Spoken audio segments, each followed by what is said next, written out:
Olá pessoal, meu nome é doutora Yara, eu sou gastropediatra e vamos para mais um episódio de dificuldades alimentares, onde meu filho não come, doutora. Solta a vinheta.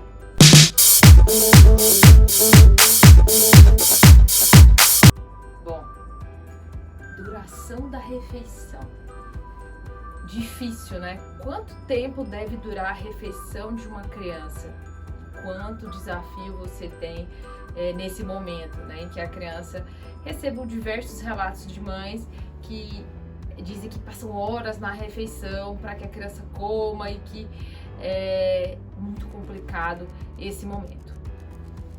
Bom, nós sabemos que a vida moderna trouxe uma vida muito atribulada, em que os pais eles têm muitas atividades, estão sempre correndo de um lado para o outro e muitas vezes até delegam a função, né, desse momento da refeição a outras pessoas por conta do seu trabalho, por conta de sua rotina. Mas independente disso, se não for o pai ou a mãe, o cuidador deve assistir essa aula para que a gente consiga corrigir algumas dificuldades ou então não criar dificuldades se seu filho se alimenta bem.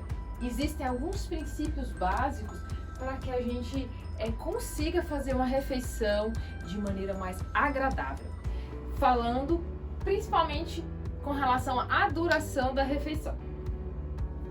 É de extrema relevância eu dizer que esse momento, ele é um momento sagrado. Então, quando você for alimentar o seu filho, pais ou cuidadores, vocês devem estar disponíveis, atentos e descontraídos durante a refeição. Então, a demanda durante a refeição é para com o seu filho. Então, é um momento sagrado em que nós não devemos ter pressa para alimentar a criança. Os adultos, eles são diferentes com relação ao tempo em que eles estabelecem as refeições. Os adultos comem rápido, as crianças comem de uma forma mais devagar. E é tão importante que se respeite o ritmo de cada criança. Então, cada criança tem o seu ritmo durante a refeição, né? Então, ela apresenta suas particularidades. E quando a gente propõe para essa criança que ela coma depressa, não só em questão de falar, mas na maneira como a gente age com ela, é como se eu estivesse forçando ela a comer. Então, comer depressa representa a situação de forçar a alimentação. E como que isso vai ser a resposta dessa criança quando você propõe, quando você age dessa maneira em que você não está disponível para o seu filho durante a refeição?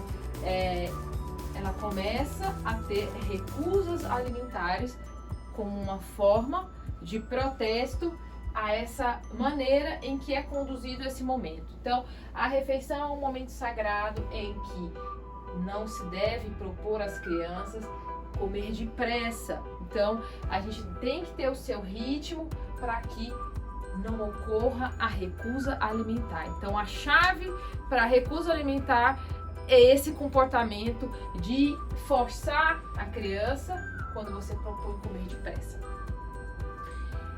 Mas quer dizer que eu não posso propor essa questão de comer depressa. Então, aquela frase que as mães me dizem sempre que ai, doutor, eu passo mais de horas, 2 horas comendo, dando comida para o meu filho para ele aceitar um pouquinho. Então tá certo isso? Isso é o correto de se fazer? Não, isso não é o correto de se fazer. Uma refeição deve durar em média 30 minutos. O prato não deve estar lá disponível para sempre, né?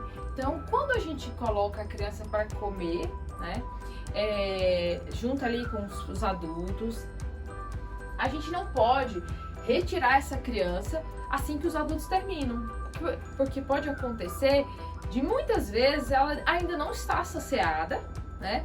e aí sim começar a não ganhar peso.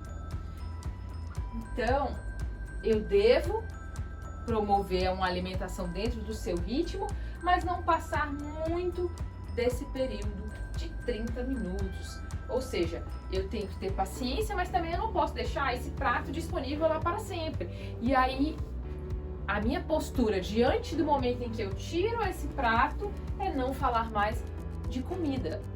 Encerrou-se a refeição.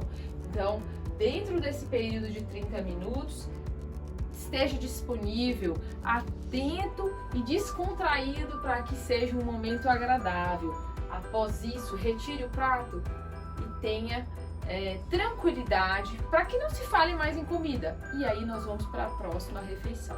Então, momento sagrado, seja você, pai, mãe, cuidando do seu filho ou cuidador, para que a gente não leve essa criança a ter recusa alimentar por perceber que está sendo forçada a comer porque está sendo colocado um ritmo que não é seu.